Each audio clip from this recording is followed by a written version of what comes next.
Hai halo, selamat datang. Jadi kali ini sama cerita. Masih tentang film Bollywood yang berjudul Sanju. Oke, satu lagi film India yang ceritanya menarik. Diangkat dari kisah hidup seorang aktor ternama legenda perfilman, Sanjay Dutt. Perjalanan hidup mulai dari ketenaran hingga keterpurukan akibat narkoba dan hukuman penjara membuatnya kehilangan orang yang dicintainya. Ditambah lagi spekulasi berkembang tentang dirinya yang menjadi seorang teroris, membawanya pada pilihan untuk melawan dirinya sendiri, pemikiran orang-orang di sekitar, dan harus tetap tangguh dari berbagai usaha sekitar untuk menjatuhkannya. Film Sanju adalah sebuah film drama biografi India. Sanju diambil dari nama panggilan sang aktor. Film yang ditulis dan disutradarai oleh Rajkumar Hirani dan diproduksi oleh Vidhu Vinod Chopra ini berdurasi 161 menit atau sekitar 2 jam 41 menit dan dirilis pertengahan tahun 2018. Masih hangat-hangat tai ayam nih untuk ditonton. Film ini menjadi box office dan mendapatkan rating tinggi di IMDb sebesar 8,4. Diperankan oleh aktor tampanan mempesona Ranbir Kapoor, film Sanju berawal dari kisah D.N. Tripathi yang diperankan oleh Piyush Mishra. Dia adalah seorang penulis lirik yang awalnya menulis biografi tentang Sanju. Ya, namanya juga penulis lirik ya. Biografi Sanju jadinya dibandingkan dengan kisah Mahatma Gandhi. Sanju kaget dong, diusirlah si D.N. Tripathi itu. Jadilah istrinya yang bernama Manyata Dutt yang diperankan oleh Dia Mirza berusaha untuk menghibur Sanju dengan mencoba mendekati Winnie Diaz yang diperankan oleh Anushka Sharma, seorang penulis yang tinggal di London, untuk menulis biografi Sanju dan menyajikan versinya tentang kehidupan kepada publik. Meskipun awalnya tak mau nih, Winnie diminta oleh Zubin Mistry yang diperankan oleh Jim Sharp, seorang pembangun real estate, untuk tidak menulis biografi. Winnie penasaran dong, kok gak diminta untuk menulis biografi? Bertemulah Winnie dengan Sanjay, dan ia mulai bercerita tentang hidupnya. Nah, Sanjay Dutt kan star kids nih. Dia adalah putra dari aktor Sunil Dutt dan Nargi. Ceritanya Om Sunil yang diperankan oleh Paresh Rawal berencana untuk memulai karir akting Sanju di Bollywood dengan film Rocky di tahun 1981. Sunil Dutt yang juga dikenal sebagai aktor dan produser ini dianggap Sanjay terlalu mengendalikan dirinya ketika sedang dalam set film. Karena kesal dengan sang ayah, Sanju pun mencari pelampiasan dan for the first time mencoba narkoba yang ia dapatkan dari temannya yang bernama Mistry yang diperankan oleh Jim Sharp. Tak hanya itu, cobaan hidup Sanju pun datang lagi.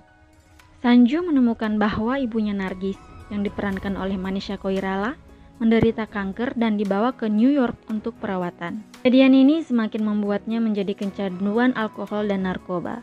Di New York, dia bertemu dengan Kamlesh yang diperankan oleh Vicky Kaushal yang merupakan penggemar Nargis dan mereka pun berteman akrab.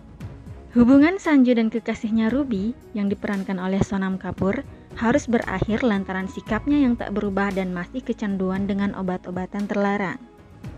3 hari sebelum peluncuran film Rocky, Nargis meninggal dunia. Tentu saja hal itu membuat Sanju emosional. Selanjutnya, Sanju pun setuju untuk menghadiri pusat rehabilitasi di Amerika Serikat. Ia pun pulih dalam beberapa tahun dengan bantuan ayahnya dan Kamlesh. Saat kembali ke India, ia bertemu kembali dengan Mistry dan memukulinya karena menjual obat-obatan kepadanya. Selanjutnya di tahun 1990-an, Sanju memilih menjadi binaraga dan karirnya di Bollywood melesat. Nah, menurut saya ini salah satu part momen terbaik di film ini. Jadi, setelah pembongkaran Masjid Babri yang terjadi pada tahun 1992, Sanju mengakuisisi 3 senapan AK-56 untuk melindungi ayah dan saudarinya Priya Dutt, yang pada waktu itu telah terjun ke politik. Nah, tak lama kemudian serangkaian pengeboman terjadi di Bombay. Sanju ditangkap pada tahun 1993 karena memiliki senjata ilegal yang seharusnya dipasok oleh D Company untuk diperdagangkan sebagai perlindungan selama kerusuhan komunal yang potensial setelah pengeboman. Sanju dinyatakan bersalah dan dijatuhi hukuman penjara selama 5 tahun. Dengan apa yang telah terjadi, Hal ini tentu saja mengancam karirnya. Kasian kan? Media India menyebut Sanju sebagai seorang teroris yang semakin menodai citra publiknya. Padahal saat itu Sanju hanya ingin melindungi keluarganya. Percaya Sanju bersalah, Kamlesh memutuskan hubungan dengannya. Nah lo, ditinggal teman. Setelah dibebaskan tahun 1997, Sanju muncul kembali. Ketika popularitasnya mulai berkurang, ia menandatangani film Munnabai MBBS di tahun 2003. Bersama dengan sang ayah, Sanju membintangi film tersebut. Penampilan Sanju di film itu membuatnya menerima penghargaan Filmfare. Image-nya di mata publik pun meningkat dan membuat ayahnya bangga. Namun tak lama setelah itu, ayahnya meninggal. Di tahun 2006, Pengadilan Tinggi Bombay memutuskan Sanju bersalah di bawah kepemilikan senjata api. Antara tahun 2005 dan tahun 2007, dia ditangkap namun diberikan jaminan yang memungkinkan dia untuk bekerja di film. Tahun 2013, ia ditangkap lagi oleh putusan yang sama yang dijunjung tinggi oleh Mahkamah Agung India. Sanju meyakinkan Winnie dan Kamlesh tentang ketidakbersalahannya dengan menyalahkan media karena menuduhnya palsu atas terorisme, dan kemudian dibebaskan dari penjara di tahun 2016. Gila sih, dia kuat banget menghadapi ini. Udah keluar masuk beberapa kali, tapi tetap berjuang membersihkan namanya sendiri. Oke, ketika Sanju mengetahui bahwa Winnie telah selesai menulis biografinya yang berjudul Kuch To Log Kahenge, yang dinamai dari salah satu lagu favorit ayahnya dari film Amer Prem di tahun 1972. Dia keluar dari penjara dan bersatu kembali dengan Kamlesh dan Manyata.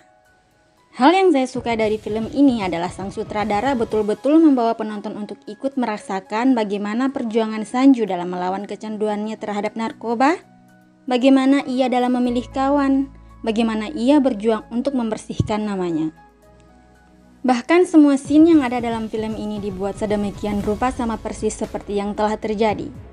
Meskipun ada beberapa part yang menurut saya tampak rancu, tapi kepiawaian Ranbir Kapoor dalam memerankan Sanju patut diacungi banyak jempol. Para aktris dan aktor lain pun sangat sesuai dalam memerankan porsinya masing-masing. Bahkan di film ini terlihat bagaimana perjuangan ayahnya Sanju yang luar biasa. Dia dengan sabar menemani anaknya dalam kondisi apapun, membela anaknya hingga akhir hayatnya. Tak heran jika film ini mendapatkan tanggapan positif dari banyak pihak.